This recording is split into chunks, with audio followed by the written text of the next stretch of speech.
Alors d'abord, merci de m'avoir invité. Effectivement, je pense que c'est intéressant pour nous, le CICR, de pouvoir venir vous parler un petit peu de ces principes fondamentaux qui nous sont si chers. Je voulais juste commencer par un petit rappel de ces principes, non pas pour vous faire un cours, mais juste parce que, en fait, ce que j'ai à dire par rapport aux principes va être la base de ce que je veux dire par la suite. Alors, je sais, cette pyramide des principes est controversielle. Tout le monde n'est pas d'accord sur le fait qu'on en fait une pyramide parce qu'un principe n'est pas plus important des autres. Je trouve juste qu'elle est intéressante pour illustrer comment on les catégorise ou on les divise, on va dire. Donc tout d'abord, l'humanité, évidemment, se passe d'explications. Et l'impartialité, c'est quoi? C'est de faire aucune distinction de nationalité, de race, de religion, conditions sociales, mais de baser la réponse sur les besoins les plus prioritaires. Ce sont des buts. C'est lié à l'éthique humanitaire, comme on va entendre plus en profondeur tout à l'heure. Après, on a les principes de neutralité et d'indépendance. C'est quoi la neutralité? Pour le mouvement Croix-Rouge-Croissant-Rouge, on le définit comme afin de garantir et de maintenir la confiance de tous, s'abstenir de prendre part aux hostilités en tout temps, aux controverses politiques, raciales, religieuses et idéologiques. L'indépendance, c'est de conserver une autonomie des pouvoirs publics afin de toujours pouvoir agir de façon indépendante et conformément aux principes humanitaires. Ce sont des outils, ce sont des moyens pour atteindre les buts de notre action, c'est-à-dire de secourir les victimes. Donc je vous parle des principes fondamentaux. Pour le mouvement Croix-Rouge-Croissant-Rouge, il y en a 7, donc il y a ces 4 là. Il y en a encore 3. C'est le principe de volontariat. C'est un mouvement de secours volontaire et désintéressé, d'unité. Dans un pays, il peut y avoir qu'un Croix-Rouge ou un Croissant-Rouge. Elle doit être ouverte à tous, donc tous les membres de cette population, de quelle couche sociale ou ethnie ou religion on vient, et s'étendre sur tout son territoire. Et finalement, universalité. Le mouvement est universel. Ce sont des principes d'organisation. C'est la façon dont le mouvement Croix-Rouge, Croissant-Rouge s'organise pour pouvoir mettre en œuvre les 4 premiers principes qui sont souvent appelés les principes humanitaires. Donc je fais là la distinction entre les principes fondamentaux du mouvement et les principes humanitaires qui sont les 4 premiers. Ça tombe bien, en fait, il y a 50 ans, ces principes ont été adoptés à Vienne. Donc on fête cette année les 50 ans des principes fondamentaux, mais bien évidemment, ça ne date pas de 50 ans, mais ça date bien d'avant ça, l'application des principes des humanitaires aujourd'hui. Alors j'aimerais soulever une question justement. Est-ce que tout acteur humanitaire doit être neutre, impartial et indépendant? On ne se pose même pas la question sur l'humanitaire. Alors je ne sais pas ce que vous en pensez. On a fait un sondage auprès du grand public et ce sondage a montré qu'il y a consensus total sur le fait que le principe d'humanité et d'impartialité, c'est valable pour tous et un no-go. Pas forcément le principe de neutralité et d'indépendance, ça dépend des objectifs. Donc tout le monde ne pense pas qu'il faut invoquer à chaque fois les 4 principes humanitaires. Le droit international humanitaire ne mentionne que l'humanité et l'impartialité.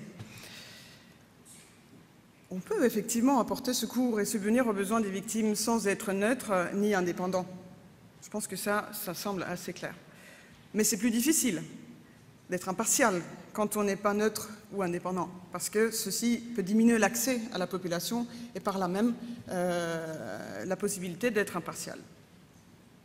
Et je pense qu'aujourd'hui, les principes humanitaires sont proclamés par la majorité des acteurs humanitaires, mais combien peuvent être fondamentalement neutres, indépendants, impartials? Je voulais, pour répondre à cette question, juste mentionner quelques exemples qui affectent la capacité des acteurs humanitaires d'être indépendants, neutres et impartials aujourd'hui. Bon. Premièrement, il n'y a pas d'ordre de préférence de ce que je vais dire. Il y a la coordination civilo-militaire. Il y a beaucoup d'activités, de mélange des activités humanitaires avec les activités militaires. forcément, le principe de neutralité dans une coordination aussi étroite est difficile. En tout cas, point de vue perception, maintenant les humanitaires peuvent très bien être neutres et pas prendre parti, mais la perception de ceci peut en périr. Financement des activités humanitaires. C'est qui finance les humanitaires? C'est en grande partie les États. Les États, ils ont des raisons humanitaires, on est bien d'accord, mais non seulement. C'est aussi des fins politiques. Alors, impartialité ou neutralité, pas toujours. Mélange d'activités purement humanitaires et activités politiques. Condamnation, parler des droits de l'homme, être vocal sur ce qu'on va faire, pousser pour entendre le voix des plus faibles, etc. Tout à fait louable, tout à fait nécessaire. Mais on n'est pas toujours en train d'implémenter les 4 principes quand on fait ce genre d'activité.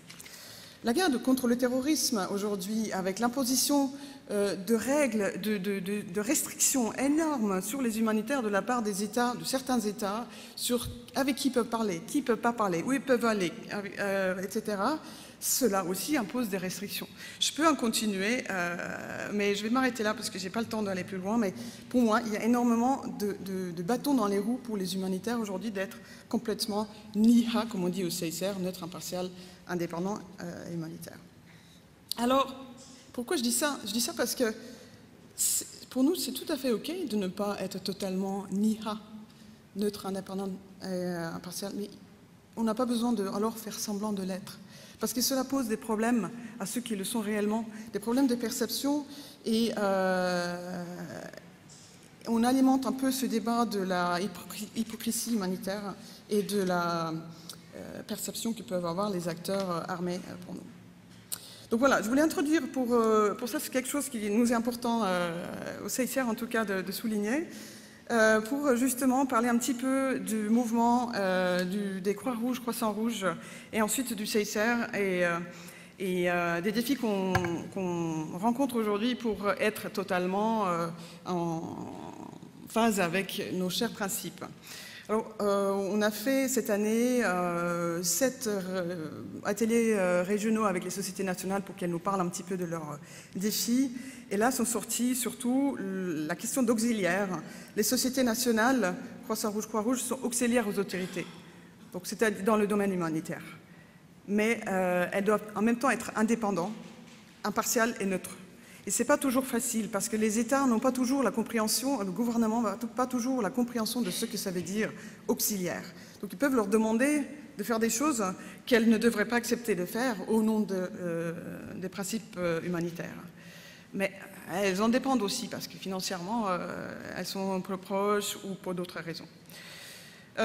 Question de partenariat avec les acteurs externes, les acteurs de l'ONU par exemple, mais aussi d'autres, privés, des ONG, qui sont neutres, impartiales, humanitaires sur le papier, mais peut-être pas toujours en pratique, et non pas par leur faute, mais par des facteurs externes qui s'opposent à eux, et ben, ça donne une perception biaisée, et donc une difficulté pour le mouvement de garder complètement notre indépendance par rapport à ça. Donc ça reste quelque chose de difficile pour les sociétés nationales parce qu'en acceptant un partenariat avec le HCR, l'UNICEF, etc., eh ben, on peut atteindre plus de bénéficiaires et par là avoir plus d'impact.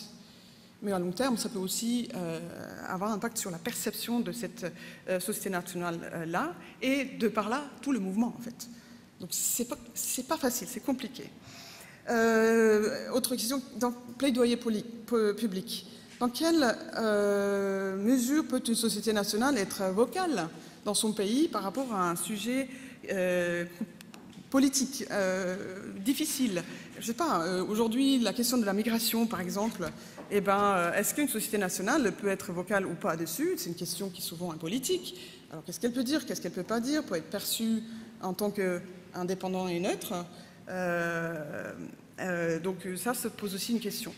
Je ne sais pas, je pense que je n'ai pas le temps en fait d'aller dans les bonnes pratiques identifiées par les sociétés nationales pour contourner ces difficultés, mais 3 peut-être clés. Avoir un dialogue constant avec le gouvernement. Expliquer, qu'est-ce que ça veut dire, quel est notre rôle, quelles sont nos limites, pourquoi est-ce qu'on peut pas aller dans ce sens-là et pourquoi dans un autre. Construire les bases en temps de paix. Toujours très très important. C'est très difficile d'avoir ce dialogue une fois que le feu est aux fesses et on doit y aller. Et donc toujours penser en amont. Toujours avoir un balance, un réflexe de peser du pour et du contre de chaque décision. Ce n'est pas toujours noir et blanc, hein, les principes, c'est très souple. Former les volontaires, le staff dans l'application des principes, etc. Il y en a plein, je suis très prête à vous partager plus tard d'autres findings.